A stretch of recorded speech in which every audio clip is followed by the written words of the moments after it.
I'm gonna sit back, keep on casting pod, and wait on them to come up with a good deal, and then I'm gonna sip that Diet Coke a little sweeter because it's free.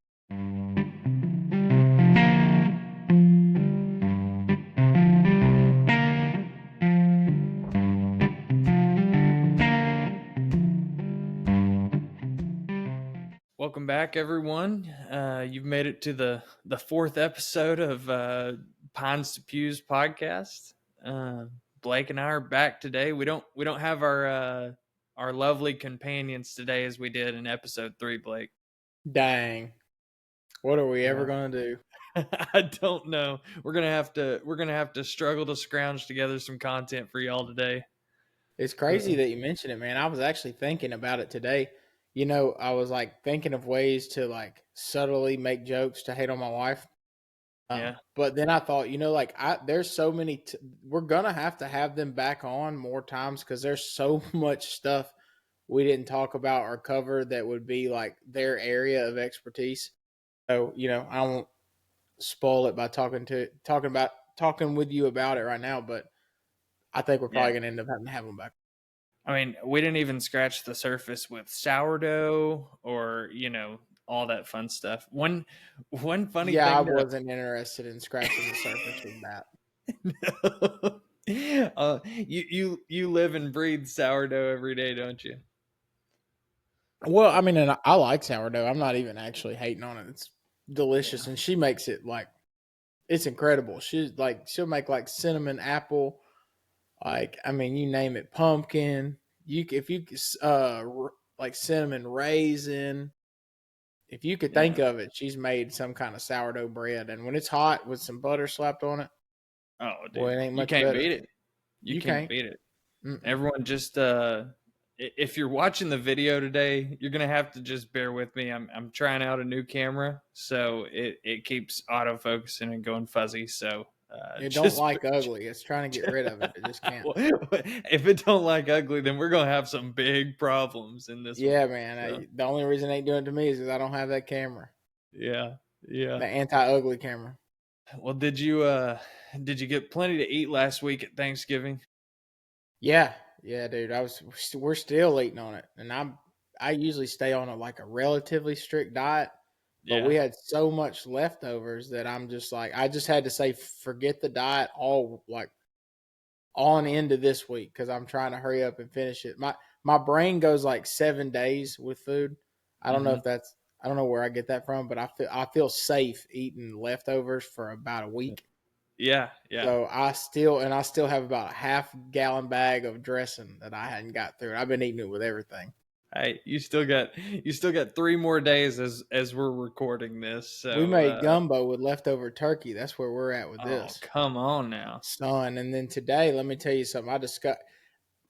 I want to say I discovered it. There's going to be somebody that says that it's a thing, but you know how people put gumbo over potato salad? That's a big thing. Actually, no. It's a huge thing. It's a huge thing in Louisiana. Yes, sir. Yeah. Okay. But I was like, I got leftover gumbo, and I got leftover dressing, and then I actually told my wife, I was like, "What do you think about this? I'm fixing to pour this gumbo over the top of this dress and heat it up together." She was like, "Maybe. I don't think so, dude. I'm gonna do it again tomorrow. I'll tell you that." I'm telling you, fire. So it was a combination that we will be coming back to. You say? Yeah, we'll be back. First thing, not first thing. I'll have regular breakfast, but probably about 10:30 tomorrow. We'll be back. just gumbo straight up off the morning at 7 a.m. We're popping gumbo and dressing. We popping gumbo and eggs at 7, you know. So and that's another controversial thing. Or is it dressing or stuffing for you? That's not controversial if you're from anywhere in the South. It's dressing. Yeah. Who is it controversial to, Landon? All my wife's family up here. Are you kidding me? It's stuffing. And I'm just like, listen, it is DRESSIN. It is dressing. So. It's definitely not stuffing. That's the dumbest thing. No. What's going on, man? Now, Oh. that's what I don't understand. They live in the state of Arkansas, but they're just a little too close to not living in the state of Arkansas. Yeah, No offense. yeah. No. You're fine. You're fine. There's a bunch of Yankees up here, man. There's a bunch of Yankees. But it's sort of. Sorry to interrupt you, but it's sort of like maybe I'm the one that has it wrong, right? Like, because where we're from, everything that you think of in Arkansas, we don't have in South Arkansas. Like, if you think of beautiful mountainous terrain, we don't got that. If you think of clear waters, we don't got that, right? So maybe we're not in Arkansas. Maybe you guys, where you live now, maybe they're the real Arkansas, and we're like the leftovers. And you talk about Arkansas. It's like cut up into like 4 different sections. You got all your Delta over here, and then you got the pines from the south, and then up whole of Arkansas. and then you got up here with all of our mountains and streams and all that fun stuff. So, one funny thing this Thanksgiving, I knew I would probably say something at some point that would upset some of my family, but I never thought it would be what I didn't say that would upset. I've mentioned my brother, I don't know, 3 or 4 times now. And Logan Bradley has not gotten a shout out in any one of our podcasts. So, dang, we screwed up, man. Formal shout out Logan Bradley. So shout out there you Logan go. Bradley. There you go. Man, I can't believe we missed him. We sort of did. We didn't say the word shout out. Is that what he's mad about? Yeah. Shout out, Logan. Shout out.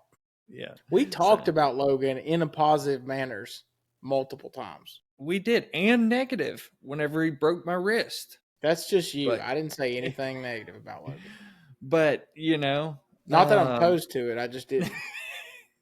Yeah, he's like, so I listened to the first 3 episodes, and he's like, I'm a little upset. Bored. I know. He's like, I'm a little upset. He said,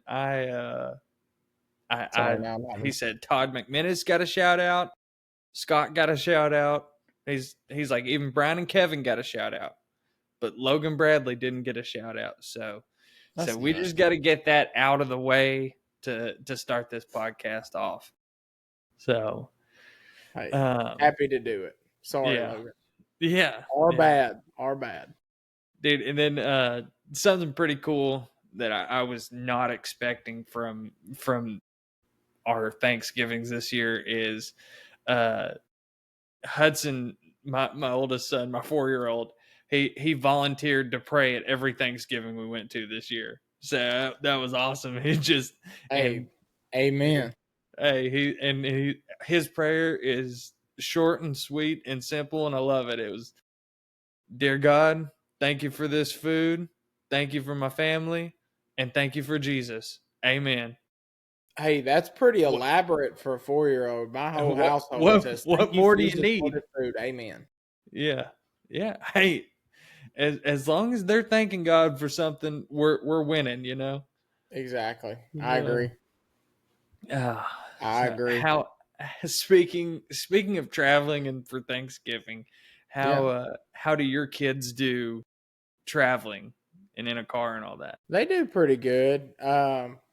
All things considered, like I'm not trying to air out like how like we are as parents, but I guess it's definitely not bragging. We just never have done like the iPad thing. Yeah. And so we have to deal with a little more probably than most people do when it comes to like cars and restaurants and stuff. I think it's good in the long haul. Like our kids have learned how to just play with a couple of toys or with each other or go to sleep, So they're not too bad. I don't want to say they're awesome because they're normal kids. They fight with each other a good bit. Um, they act crazy, but yeah, usually, they'll request their music they want to listen to. We'll put it on. And they're not too bad. Usually, for the most part, they're sleeping. My second to youngest, it can get kind of wild and upset if everything is not dialed in and tuned into him perfectly. But yeah, the rest of them are all right.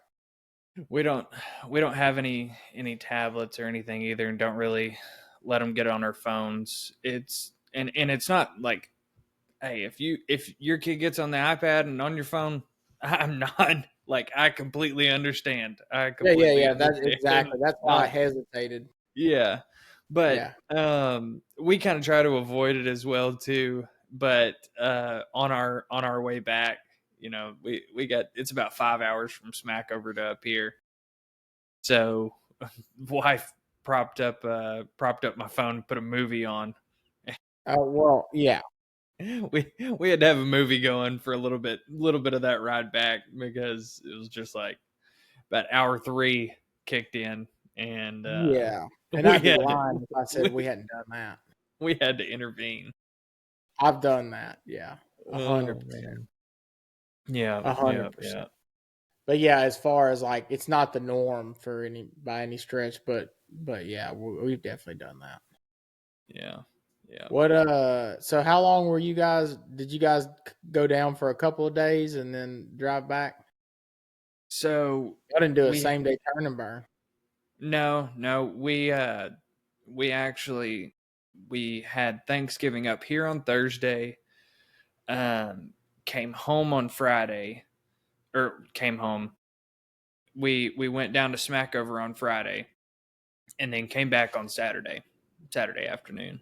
So Yeah, nice. we did a little lunch on Saturday, and the rest of the family, they did a little Thanksgiving on Thursday. So they were like, let's do something different. So we had fried fish and fried shrimp and boiled shrimp and and French fries on Saturday. And it's like, that's what I'm talking about. I love Thanksgiving food, but when you got Yeah. multiple families, by the end of it, you're like, let's do something different.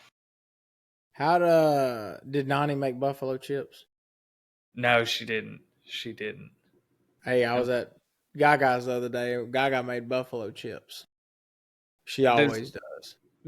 Dude, we go see Gaga, and she'd have buffalo chips already made and frozen in there ready for us, where all we had to do was throw them.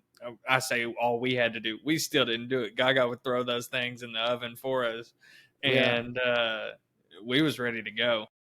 Somebody posted about buffalo chips the other day, and I was like, it seems to be more common than I thought. Like, for my whole childhood coming up, I thought that my grandmother was I thought that was her thing. Yeah. And then later on, when you and I met, I found out that your grandmother did buffalo chips as well. And then now I hear about other people talking about it. Uh, so it must just be a dish. For those of y'all who don't know what we're talking about, it's hard to explain, but it's essentially like cheese and sausage, or is it just beef? I think it's sausage, like ground sausage Yeah. and cheese and some peppers all cooked together and then slapped on a little piece of that little mini rye bread that's about that big. You Uh, can't beat it. it's everything it needs to be. Yeah. Yeah. I don't know if it's like I don't know if I like them because I grew up on them, like, and it reminds me of days gone by, or if they're just that delicious. But anytime they're around, I cannot say no. Yeah. Yeah. I don't have it in me. And look at you all fancy and whatnot too. You're inside. You're on the couch. But I yeah, man, I'm laid up, man. We actually inherited this couch. This was her Meemaw's couch that was in their Heck yeah. fancy living room. You know how old people used to be? Like, nobody does that anymore, but like, people have a living room and then they had a den, right? Yeah. Oh yeah. And so like, everybody hung out in the den, and then there was or is it the other way around? One of the two. That And then there's a separate living area that just stayed nice and had nice stuff, and no one was ever in there. Yeah, you But keep that's the how it was. plastic on those Yeah, couches up there. dude, Don't. that's how it was. Anytime you went to old people's houses, my whole life, it's like there was it wasn't like that really at my grandma's house, but at my great grandmother's house was like that.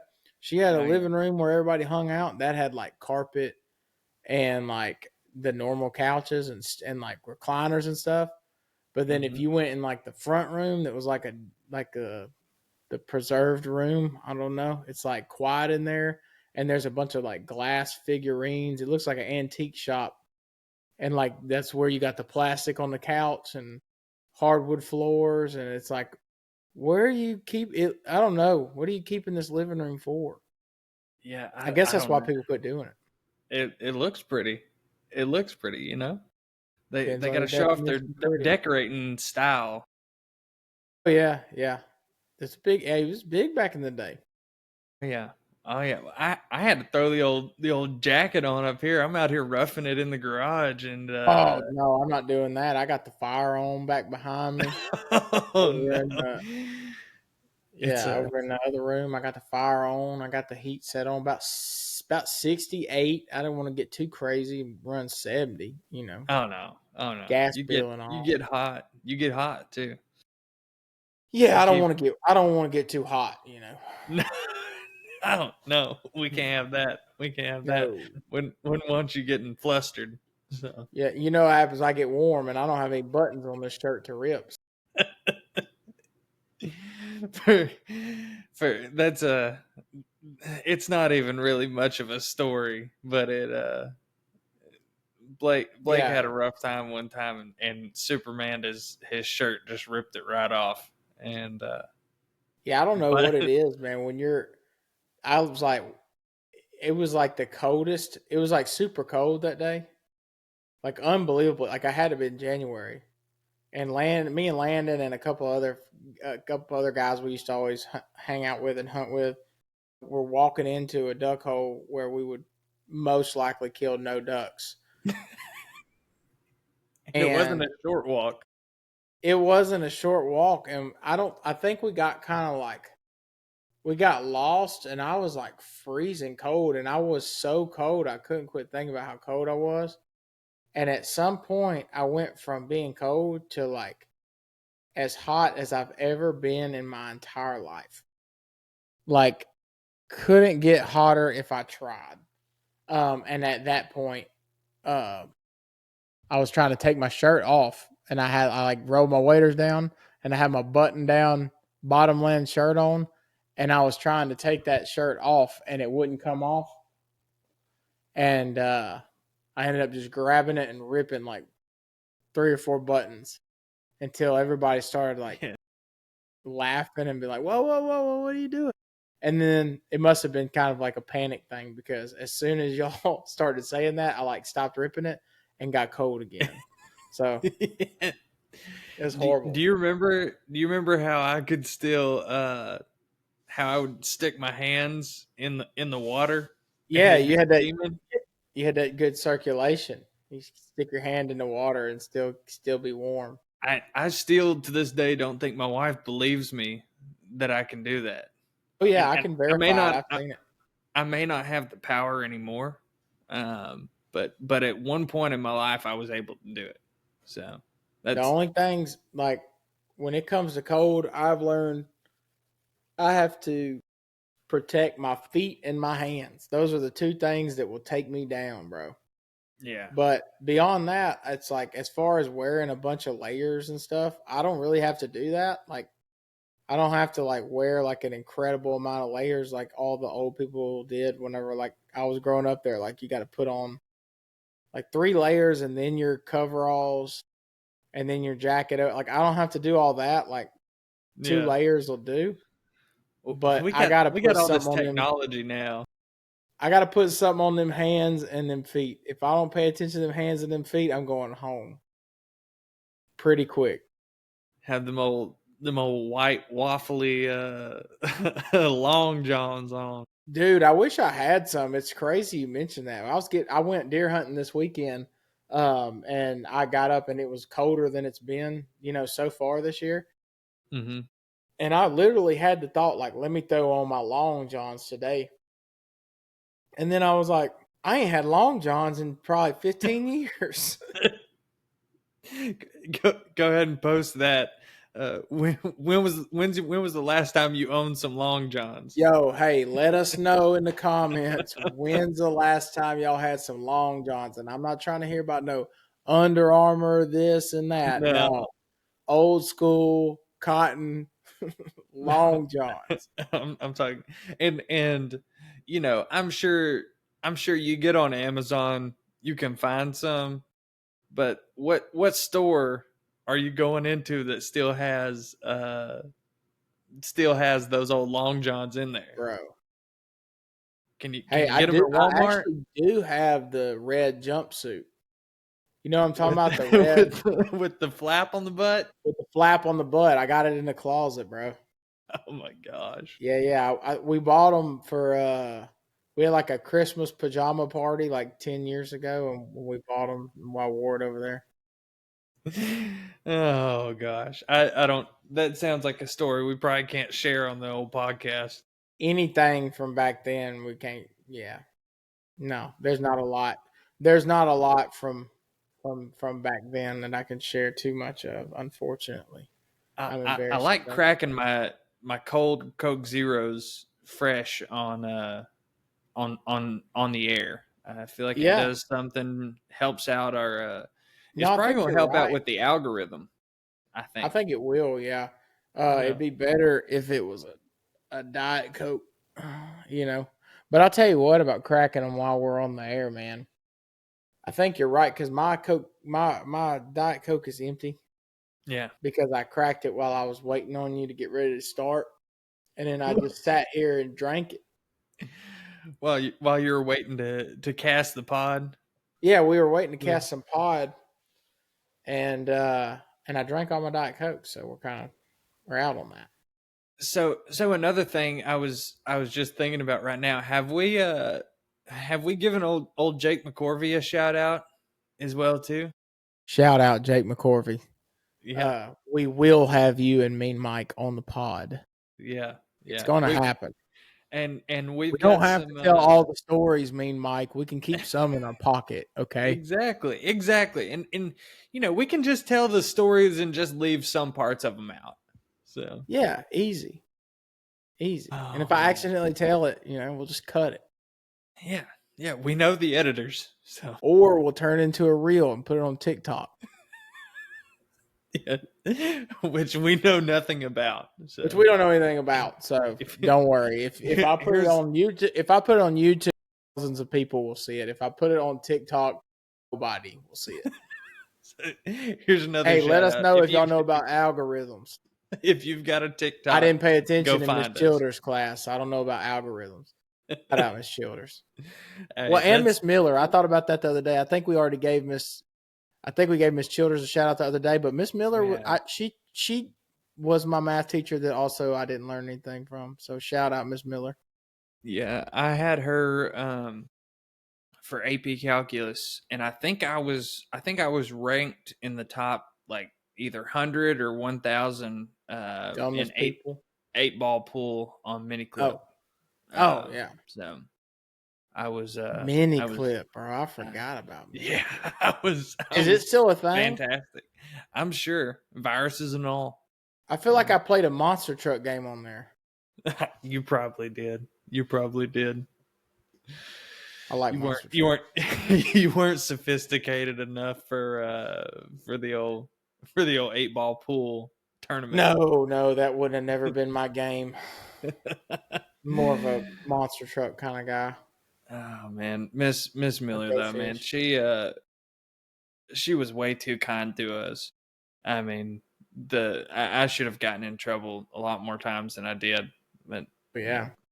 But luckily she was sweet. And then she was like, we got to get away from these heathens in Smackover, and she went up to the high class in El Dorado, right? Yeah, I think so. Yeah. That's the word on the street anyways. I don't really keep up with who's up there anymore. But yeah. I just saw my Coke and I realized again what I was going to get to is I'm sure with, now that we've got a couple episodes out and, I think 100 people watched the first one, so we're a pretty big deal now. I would not be surprised if the Coca-Cola execs are seeing some of our content now. So, I just wanted to lay the structure down of the deal we're looking for. We don't need any money. We're not asking for money. I shouldn't say we don't need any money. We need money. We got a lot of mouths speak for to feed. yourself. You got a mouse in your pocket? Who's we? Yeah. But what we're reaching out to Coca-Cola for is we just want, a few old Coke Zeros and some Diet Cokes here and there. And we'll be some happy some happy campers. We'll put we can put like a little mini fridge right here, and we'll just open it up on stream, do a fresh pop every podcast, and shout out Coca-Cola and Diet Coke every time. So just if you're watching Coke execs, but we don't hate money or nothing. We're not anti-money. Yeah, yes. We like money too. That's why you're going to handle all the business parts of this, because I'm shooting myself in the foot already. I'm turning down money, so I think that's not something you're supposed to do. Listen, all I'd just say, let's not give them everything. They're having board meetings, I'm pretty sure at this point, daily. Okay, about what they're going to do about the Pines of Pews podcast and promotion deals that I'm sure are coming our way. But they're a business, Landon, and business's job is to make money, and to be profitable. Well, how are they going to do that? You think it's going to be by giving us the best deal possible? No, they're going to try to pull one over on us, Landon. They're in their team, and I'm not giving them anything. I'm going to sit back, keep on casting pod, and wait on them to come up with a good deal. And then I'm going to sip that Diet Coke a little sweeter because it's free. And it doesn't matter what the first offer they give us is. You never take it. We're not taking the first offer. No. Unless it's a lot of money. No, I think that's rule 1 to business is whatever the first offer is, you decline it. You go back and you negotiate and you work for that second offer. That's what I'm saying, where it's man. I'm with it. Unless it's a lot of money. You're willing to just sell out right off the bat if it's a lot of money. Unless it's a lot, no deal. Listen, we will keep it pushing, Diet Coke. We will accept pallets of Diet Coke or cash, whichever one you're willing to give us. So they're both going to the same thing. So yeah. Look, cut out the middleman. I'm gonna spend all that money on Diet Coke anyways. So that's what I'm saying. Just give us the Coke. Back to your Thanksgiving, man. Did you cook any of that food? Who cooked all that food? Okay, so I got to give another shout out to Jeff and Melanie Price. Hey, shout out. Oh, Uncle Jeff and Aunt Mel. Yeah. They got a Cajun fried turkey recipe that my goodness, it is delicious. Lots of butter, lots of seasoning. I mean, you can't go wrong. And so I do this every year. I wait too long to buy a turkey. The ideal for this recipe is about 12 to 15 pounds. Yeah. All they had at Walmart whenever I went was like 25 or 7. Yeah. So 25 is no go. You can't do that unless, I guess, if you got the right equipment, you probably can. Not with what I'm working with. So I bought 2 little 7-pound turkeys and did 2 turkeys this year. Little baby turkey, little Jakes. Them things ain't even grown a beard yet. So. Oh, they still in elementary school, let me tell you. But they turned out great. Had the old turkeys. My wife made some old sourdough dinner rolls, and she made some like little mini. They're about yay big around. Mm-hmm. Like mini pecan pies. Like I don't know. I love pecan pies, so they were Me too. delicious. What about you? You whip up anything yourself?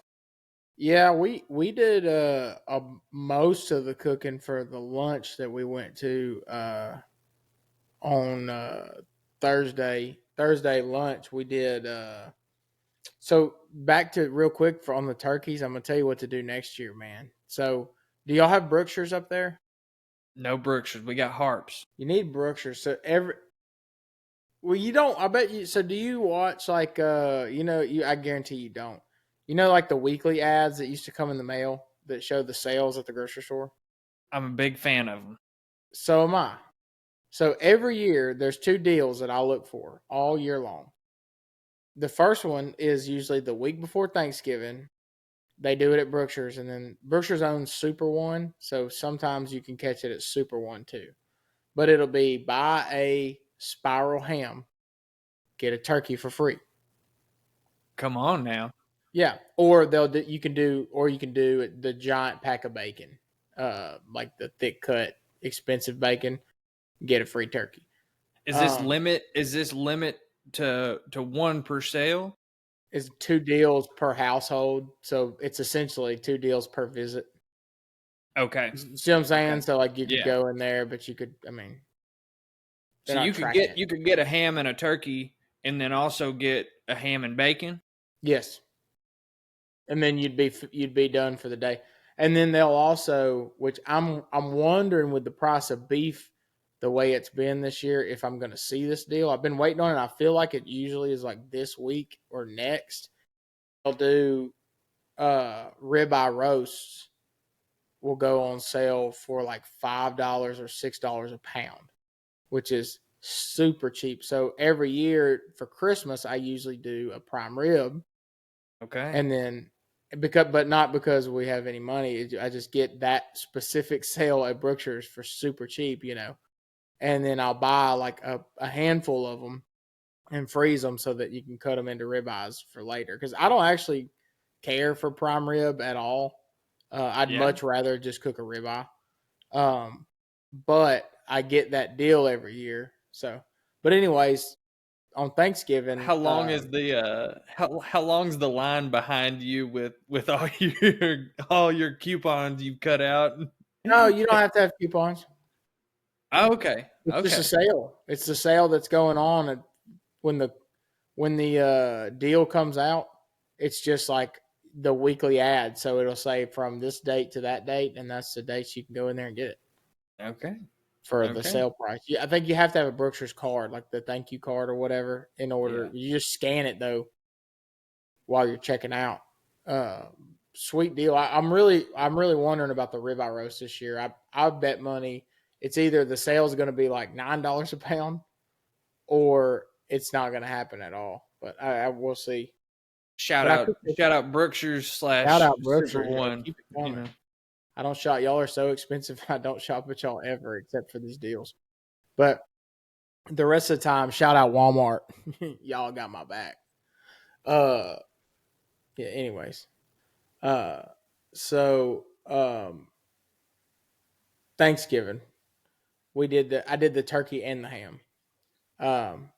And so I got that the green egg smoker. Yeah. And it's like my uncle gave it to my dad, who doesn't understand it, who gave it to me, and then I learned how to use it, and it's awesome. It's like literally the best, dude. I've never you run lump charcoal in it, and dude, I could get that thing running at 250, and it'll hold 250 for several hours without me having to. And it's an actual fire on actual charcoal. It's just like so well insulated, it works really well.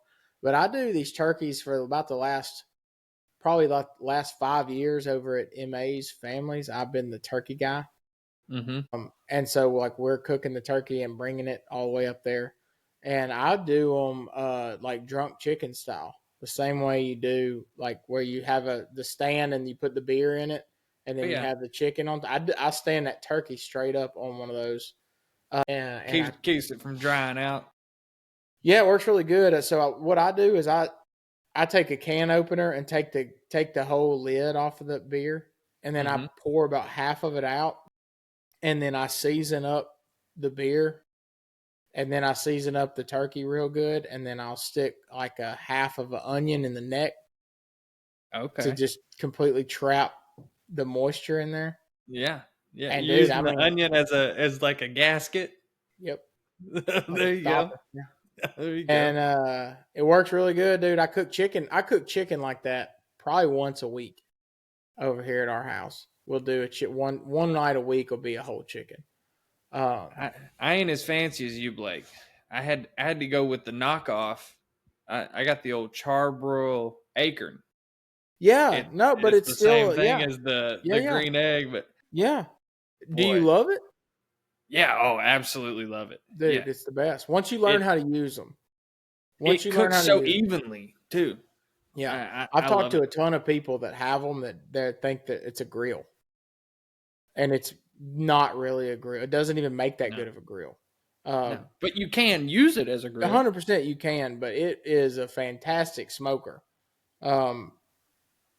The only problem is surface area, Yeah. But dude, like I bought rib racks that hold the ribs standing up in there, and then you can cut the ribs in half, and cook them standing so one rack of ribs, right? I could cook a single rack of ribs, cut it in half, and put it on the thing, and they sit side by side like such. Okay. And they cook. You have to phenomenal. Like flip it halfway through or anything like that. Yeah. Because a lot of times I'll do like a 3-2-1 or 3-2-2 or whatever, where you're cooking them unwrapped and you're wrapping them up. Okay. And then you're unwrapping them for the last part. However you want to do it, there's different variations. But have you ever done smoked queso?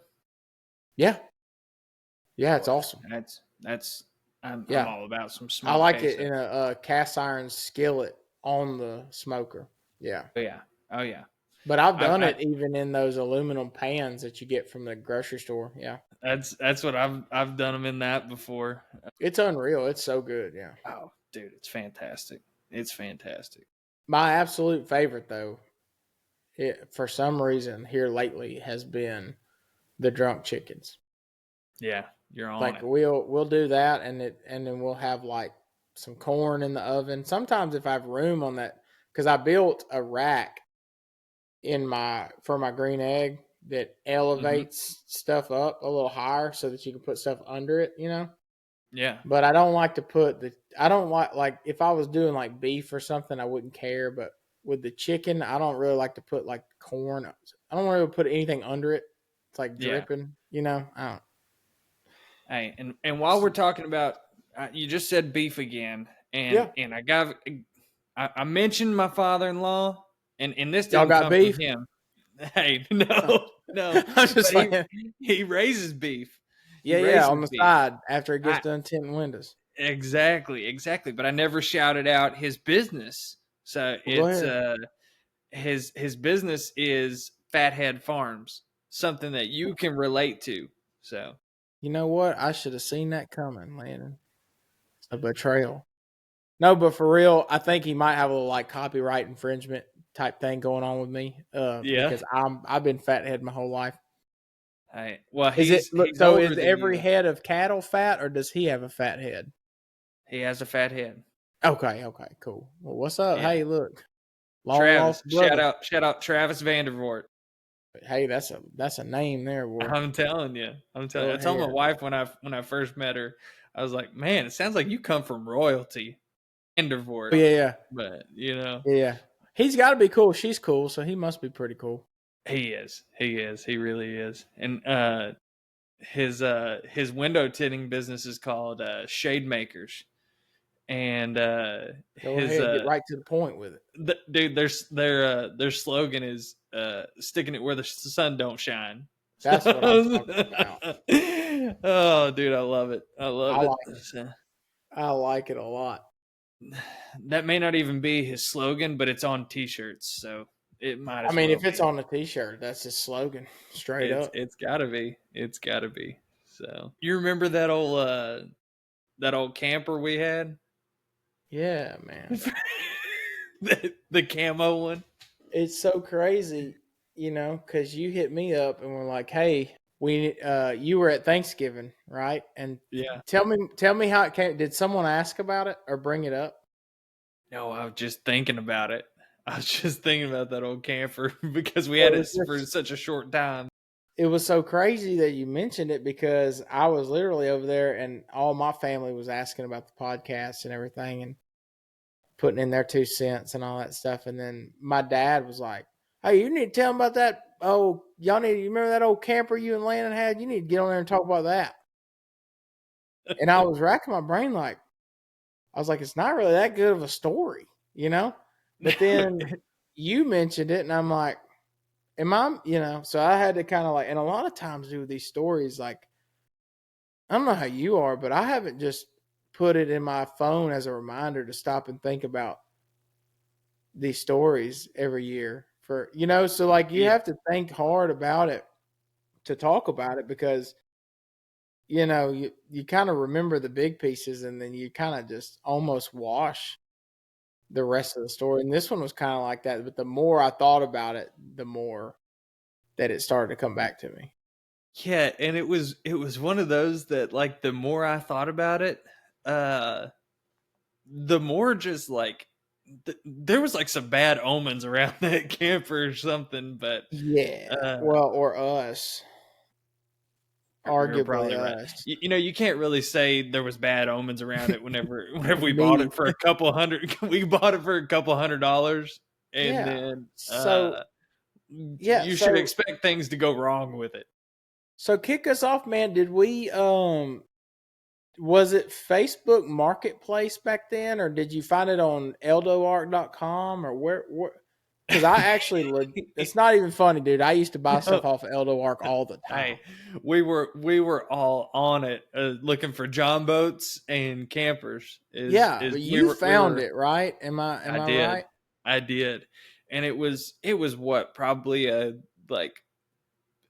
I don't know, a 15-foot camper. The thing was tiny as far as the length of it. Yeah, it was small. And somebody had painted it was completely green, and then they had painted camo leaves, and there was ducks on it, right? Yeah. Somebody had painted silhouettes of black ducks. Yeah. I don't know what all was going on with it, but I bought it. Made my heart race. Just looking at it. It was beautiful. We had full intentions of just using this thing all the time, but really what happened is for some amount of time, it just sat in my mom's driveway. It was just there. I don't think it was very long. I don't think Miss Donna liked that very much. Yeah. I don't know. It was a piece of art, so I don't know why she wouldn't like it. How much did we get it for? It was less than $500. I know that. that. So the number that in my brain is 200. That seems about right. I don't know why, but the number that I keep thinking is $200, which at that time was a lot of money to us. It's still a lot of money. I'm not saying it's not a lot of money, but I don't got $200 to throw away. At that time, that was a lot. Yeah. But it's just kind of weird, not to interrupt your story because I want you to keep telling it. But it made me think about when I said my heart was racing over that thing. Yeah. I literally I remember, do you remember this feeling about things? It wasn't just that camper. But you see something and you just have to have it. And it was 100%. Most of that is all stuff now you'd be like, what? What was I thinking? But at that moment, it was normally weeks later. I was like, what was I thinking? Yeah, with this one for sure, dude. For sure, dude. So, I remember, if I saw a 90s or 80s Chevrolet 4-wheel drive with like some big, like 38-inch boggers. Yeah. I would have dreams about owning that vehicle. I would dream about it. Like the old square bodies and stuff. Bro, which a lot of that mud truck stuff I got killed on. That's a whole nother story that I could tell one day about basically being the worst human ever alive when I was a teenager one time and getting the truck stuck and everyone else's truck stuck. I'm not telling that today, but that would make a whole episode, maybe two. Shout out Shane Moffitt. Shout out a bunch of people, dude. Shane Moffitt, Shane Betts, dude, a bunch of people. A bunch of people. But almost everyone that lives in Mount Holly. Yeah. Yeah. But bad times. But anyways, yeah, dude, I just remember looking at stuff and being like I want that so bad. And that camper was one of them. I was just like, this is going to be the greatest thing ever. Dude, I thought about this. We were camped out. I'm not trying to skip ahead, but we were camped out and it didn't even have a bathroom. I don't think it had a bathroom at all. If it did, I guarantee you it didn't work. If it did, it didn't work. Yeah, that's for sure. So anyway, so that thing's parked in Miss Jonna's driveway, and she ain't liking it. Yeah, which it was probably about a couple weeks to us. In real time, a couple weeks, but to her, I could imagine it probably felt like months that monstrosity was parked in the driveway. And then I remember I moved it out to you talked to your Gaga, and she was like, "Come on, bring it out here." And you were out of town at the time, so I'd been around Gaga enough, so you gave her a heads up that I was coming out there, and I drove the old camper out there to drop it off till whenever we were going to use it. And we had this all lined up because we're like, we don't have money to get into a camp right now. I mean, we were 17, 18 years old. And so we're like, we ain't got that, but we got a camper now. So now camp is wherever we want it to be. We can go anywhere we want. And so, and switch over for a second to your side of the story whenever I go and drop it off at your Gaga's house. Because I talked to your grandpa. Yeah. So how long did you guys, you talked to my grandpa in the driveway. He came outside and when you pulled up, how long did that conversation last?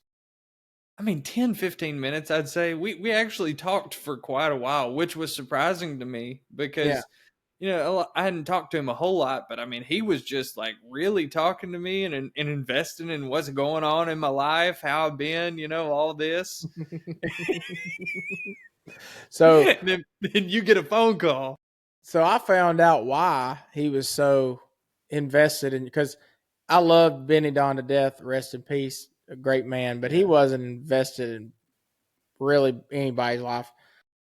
In that way, in the way you're describing, he was invested in people's life. I don't want to say that bad. He just wasn't the type to just be out in a driveway chit chatting with you about your life. Especially a stranger.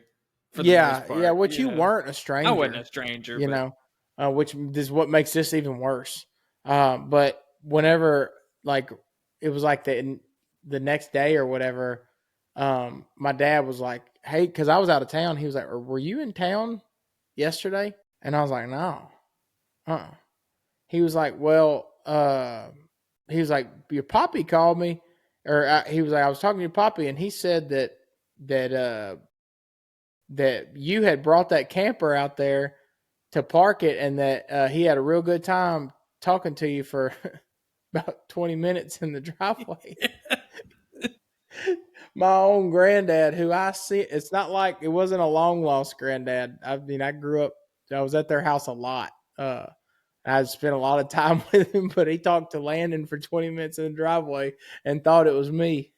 Well, I was probably, leaned up against my truck and he was on the front porch. So, he probably had that, what was it, that Rudell depth perception? It could have been, and this wasn't, he ended up having kind of a rare form of dementia where he would hallucinate and a bunch of other different things. And it got kind of bad towards the end, but that was only 3 or 4 years before he passed. Yeah. And they think that he had that type of dementia for it could have been almost a decade. So there's a possibility that was a contributing factor. So I'm not really making fun of him. It was just funny at the time. It's the way everything unfolded at the time. Was a funny part of the story. Yeah. But the best part really is when we decide to take her on our maiden voyage. I remember it like it was yesterday, dude. That part. How could you forget this trip? You can't. So how long does it take for us to get to El Dorado to Biomeda? There's people that could correct me that made the trip a whole lot more, but I think 3 hours. Yeah, I was thinking there's somewhere between 2.5 to 3 hours. 2 or 3 hours, yeah. Yeah, relatively. Yeah. It doesn't take 7 as what it took us. No. We headed out, and mind you, I'm in a single cab Dodge Ram. Blake's sitting right next to me. And then we've got this camper behind us, and then the boat behind the camper. And we've got a 3-hour trip ahead of us now. At least, we've set it out. We're gonna take our time. We left plenty of time to go. We look like Sanford and Son going down the highway. Yeah. And you go through some towns on your way to Biomeda, but you also hit a lot of places where there are no towns anywhere around. Well, it just so happens that with $200 campers, they don't normally come with a spare tire.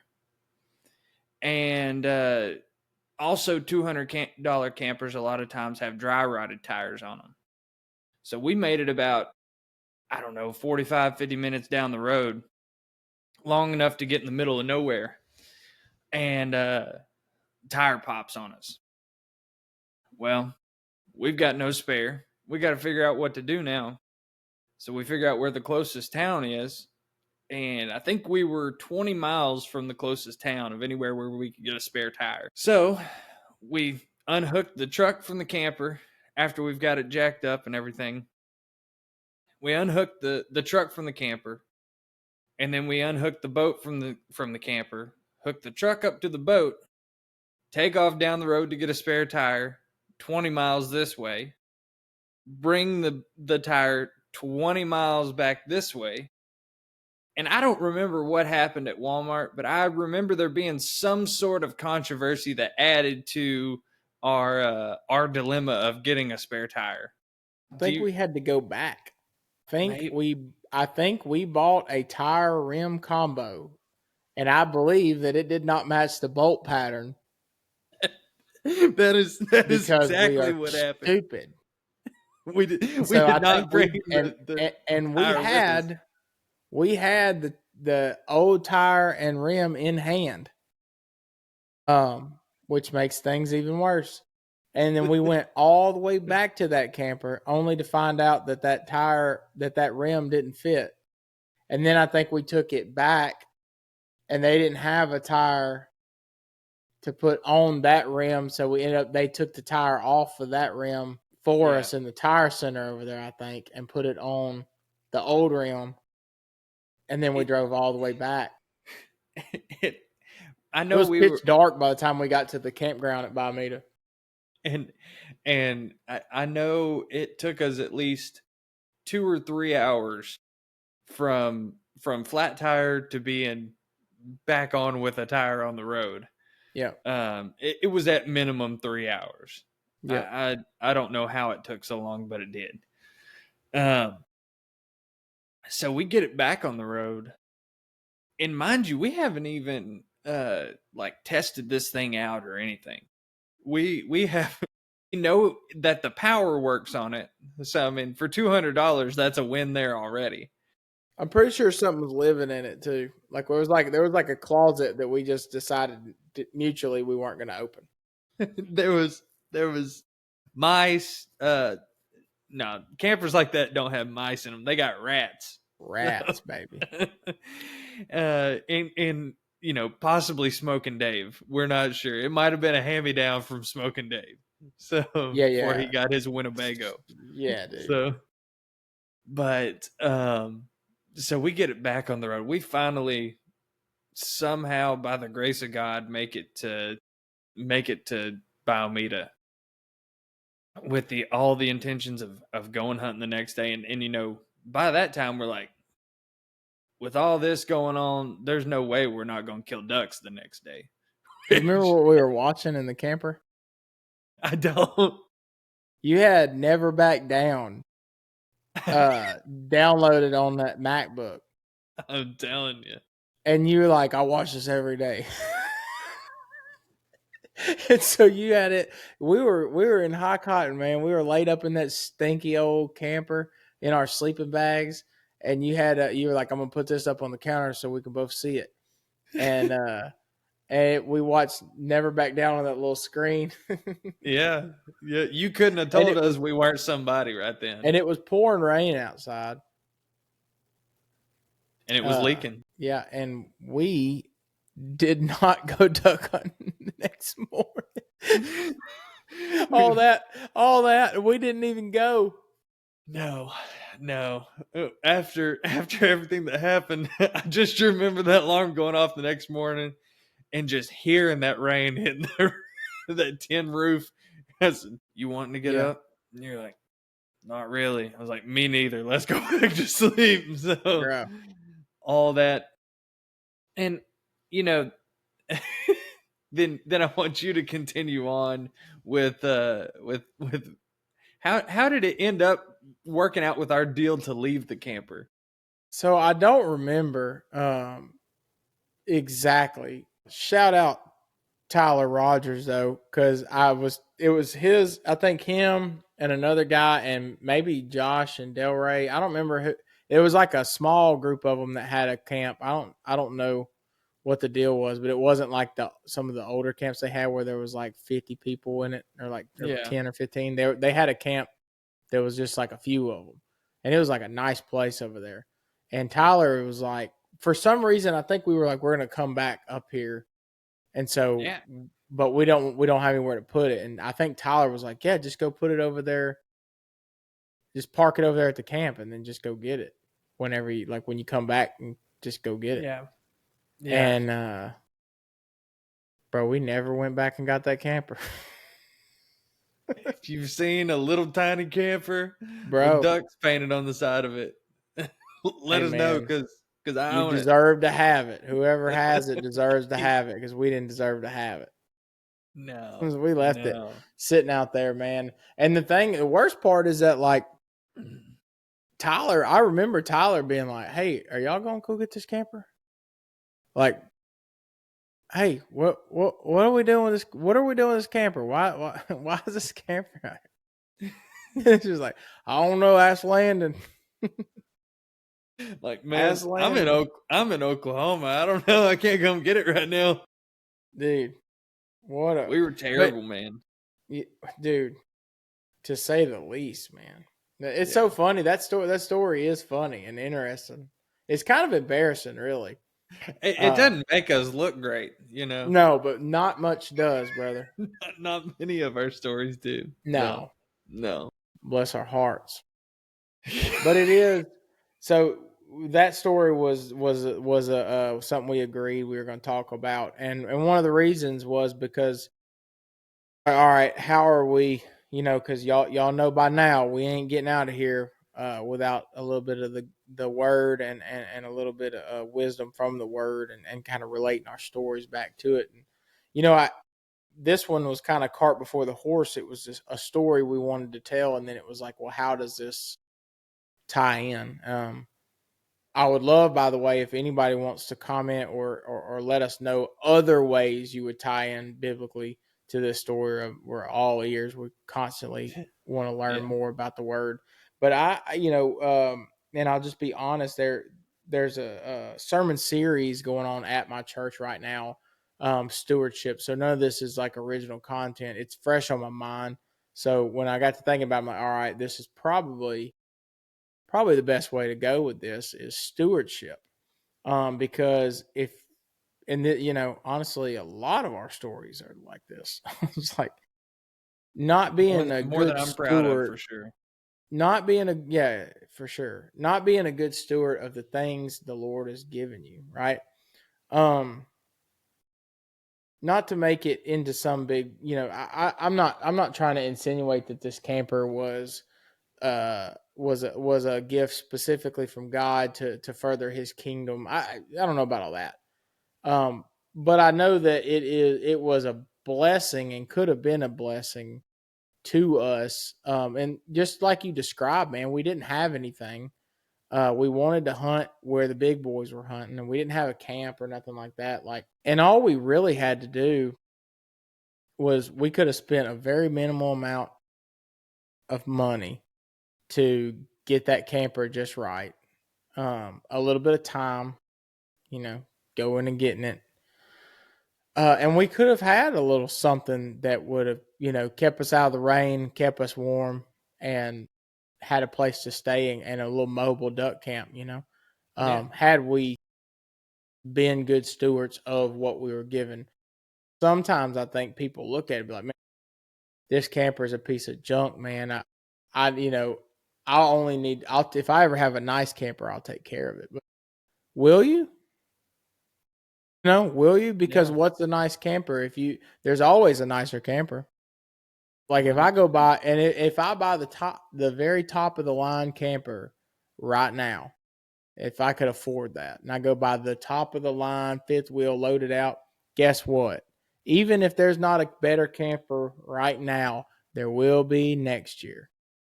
And I won't have the best one. So if I have the outlook of when I have the nicer one, I'll take care of it.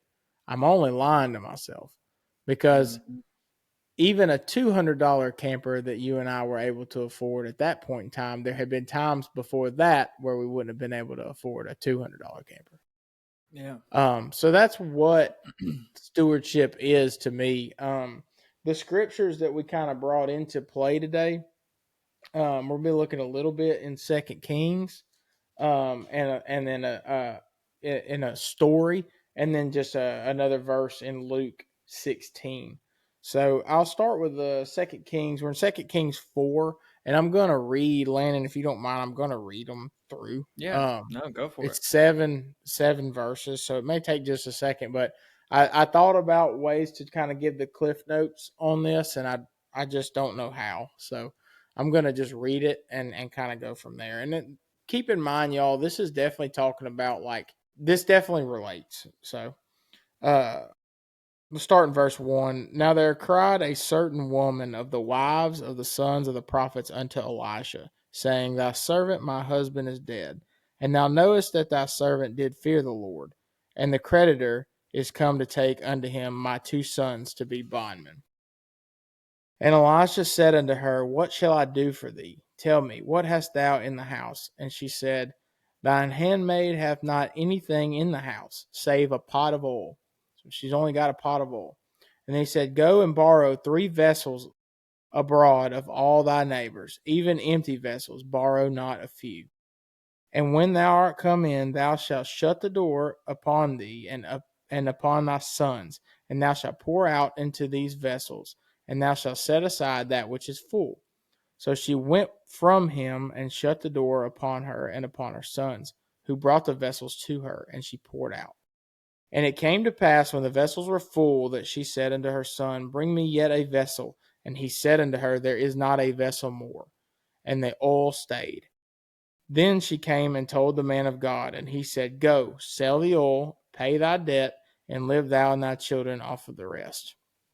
Read that for the first time ever, a sermon 2 weeks ago.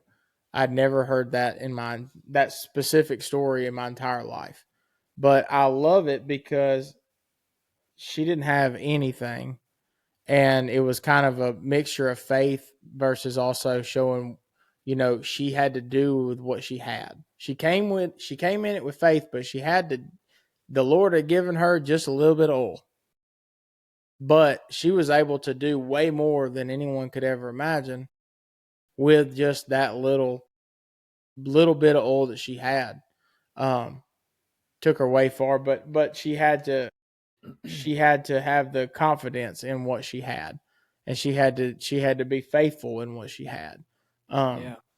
Obviously that relates a lot more to, I would say giving and investing and things like that. You could look at that way, but I think it plays out here too, man.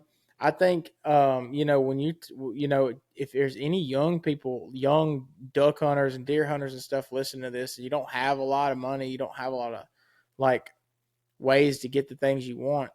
I think it's so important to hyper focus on what you do have and utilize that.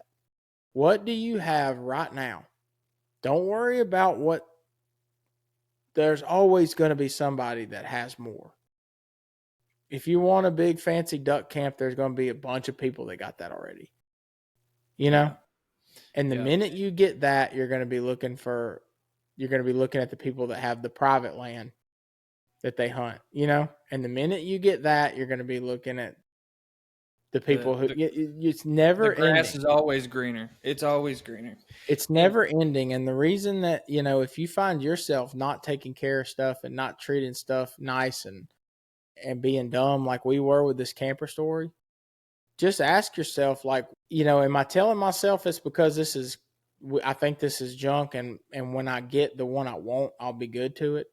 Because you need to really ask, are you telling the truth about that? That, and then I know that camper is a funny story, and I don't care about that camper at all. But it could have been something, and you and I talked earlier on the phone, I've done this with relationships with people, friendships with people. I've taken for granted a lot of things that, looking back, are missed opportunities. I mean, even if you just think about this,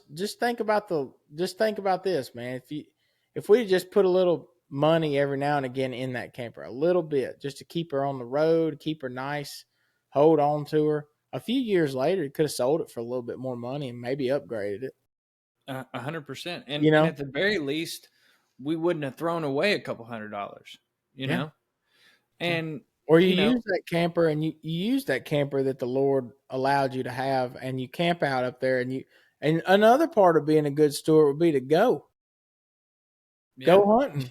Yeah. You loser. Yeah. You spend all this time doing all that stuff, go hunting, and make sure that, and who knows who you're going to meet out there while you're hunting. That may be that open that door that later on, I'm going to get in a camp. The Lord got something set up for me later on, and we'll meet somebody that's got an opportunity, but it could all started with that $200 camper, that you should be a good steward of, Exactly, man. And that story you're talking about there, that lady, where she was a good steward of her oil that she was given.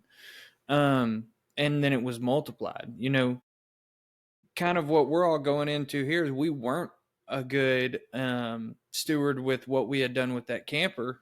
And so now we never know what would have happened if we would have taken care of that. It could have led into more blessings that we don't even know about.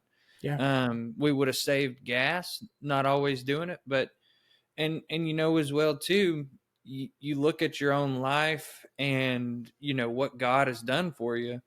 And, if, who's to say as well too, if we don't take the blessings that God has given us as well too, spiritually, financially, physically, all these blessings that he's given us, if we don't take those and use them, then we may not get any more. I'm not saying that, 100%. it's a strictly transactional process. No. But, no.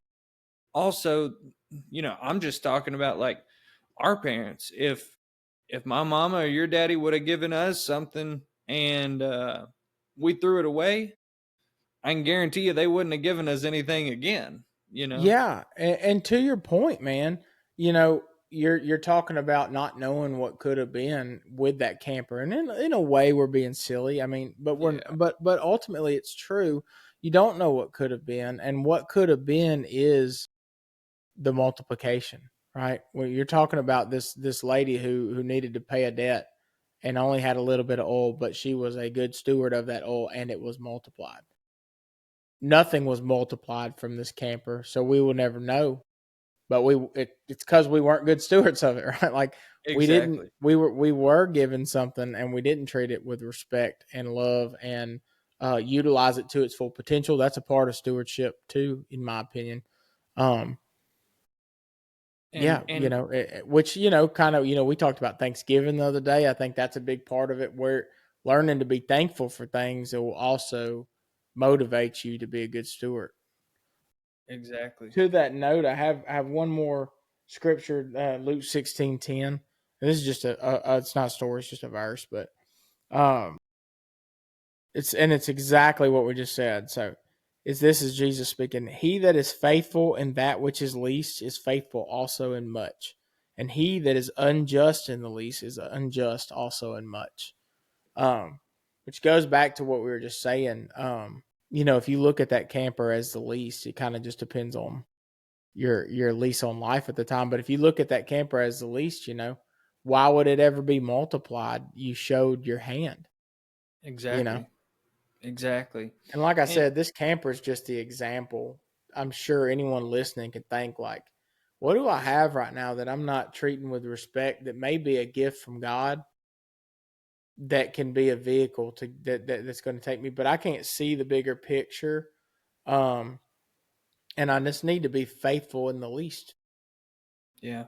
Yeah, and man, I can look back like you were saying earlier. I can look back on tons and tons of things that uh I was not a good steward in. All of those things just ended up as a just an empty hole, an empty path, that nothing ever came out of it because I didn't take care of it. Yep.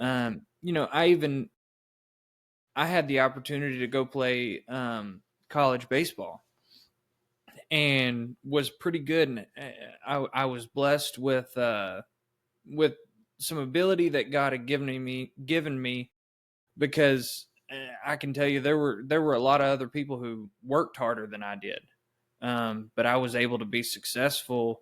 Part of my mentality and part of just the blessing that God had given me. But I got to a point where I had an opportunity to go play at some bigger schools, and it kind of fell through just for different reasons. And I got kind of bitter about it and ended up going to a smaller school and didn't make the most of that opportunity while I was there. And that ended up being the end of my baseball career.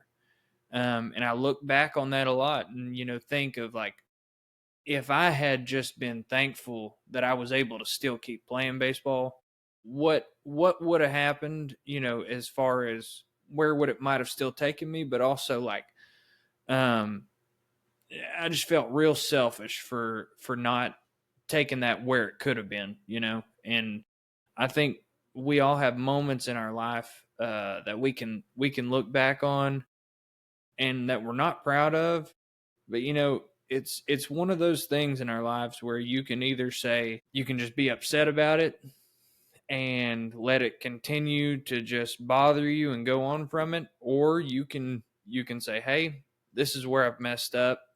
Where did it go wrong? And pray about it, ask God to help you with it, and go away and don't make that mistake anymore, you know, to the best that you can. I love it, man. Yeah, I definitely have similar, not like sports or anything, but I have very similar stuff. Like, we talked earlier about the duck call business that you and I had. For Yeah. those of y'all that don't know, me and Landon had a duck call business, Anarchy Duck Calls, back in the day. And there was a lot of opportunities with that were presented to me that some of it I just didn't know how to fulfill it. I was like trying to just young and trying to have a business and figure out what parts were priority and how to grow it, but $0 Yeah. to do that with. Because we didn't take care of that camper, man. Hey, maybe. You know what I mean? Maybe. Yeah. Definitely though, there was just a lot of opportunities. There was a whole lot of people that wanted to help me, a lot of people that, Tyler taught me everything I could ever know about a duck call. He hooked me up, with people that I like Spencer that I would talk to about that would also give me knowledge on duck calls and stuff, and was super gracious dude. And there's a lot of other people, Josh Smith, let us hunt with him, and just cool people that were very, very, supportive. Yeah, supportive. But I got so wrapped up in trying to look the part, like I felt like we needed to just look big, like the business was supposed to look big already. And then I just got so discouraged. Because it just wasn't, there was people with duck call businesses taking off that had money to invest in it, and I didn't have that, and so, looking back, that's a stewardship example in itself, because you have to look for the things God did give you, not the things he didn't. And that might have meant being okay with being a custom call maker. I'll tell you what he did give me. He gave me a brain that figured out how to make duck calls pretty much out of nothing. And I got, I was pretty terrible at it. We were selling duck calls before I was good at it. I'll tell you that. But I got pretty good at it towards the end. Maybe that was what, maybe being a good steward in that example would have been, let's just keep making duck calls. Yeah. And let's be okay with make a duck call, sell a duck call. And let's not worry so much about growing this gigantic business that you can't afford to do. Let's take what God's given us and it wouldn't that be better anyways? If you're going to build a business, I mean, look at Spencer's business now, and his has been a slow climb to the absolute dang top now, man, they're doing big things over there. They're rolling thunder. It's freaking awesome to see. And from all my experiences that I've kind of talked built, to him and built dealt from with nothing. him, like not a better guy that could have done it as well too. Yeah, I agree. I hadn't talked to that dude in a long, long time, but it looks like they're doing great, and that's freaking awesome, man. But I wish I would have, not to dwell on that kind of stuff, but I look at that as stewardship too, man. You just gotta. God gives us all different stuff, man. There's people that are born rich, but guess what? They're not happy with it. They're looking for the next thing, But the bottom line is, and I hope we can do that with this podcast. And I pray that we do. I pray that we do look at the things that we have, and we don't get ahead of ourselves and say, well, we need to grow this thing. We need to spend this money and invest this and that, like, not saying we never will, but just to be able to say, you know what? Well, hey, we're making podcasts every week. Yeah. And we love to do it. And we're telling whoever wants to listen about Jesus. And we're reading the Bible. We're not acting like experts. We're just out here reading the word, relating it to our stories, man, having a great time. And we're publishing podcasts once a week. So we just need to keep doing that. Exactly. And just like we talked about today, our biggest thing with it is, whether there's 10, 20 or 10,000 people listening, our goal is just to take this platform that we've been given and share the word of Jesus with people, share the word of God. So if we consistently do that and don't make too big of a fool of ourselves, I think we'll be doing all right. So I agree. Well, if you've made it to this point, kudos to you. We're super thankful for everyone who's supported us so far, who's listened to our stuff, given us funny feedback, comments. Like, we love it, and it absolutely just brightens up our day to see what y'all are saying and what y'all think about it. So yes, thank you. Yes. And as always, it helps us out a ton if y'all will like subscribe to us on YouTube, different things like that. Helps it kind of push this out and for more people to see it. So you got anything else for today, Mr. Rudell? I don't. The echo and everything you said, man. Thank y'all so much for the support and for listening to us. And if y'all ever have something y'all want to see or y'all want us to talk about, or just even something as simple as, hey, your lighting's terrible, or what, we need all that. We don't know what we're doing. So please, we're figuring it out. Yeah. All right. Y'all have a good one, and we'll see y'all next week. Bye, y'all.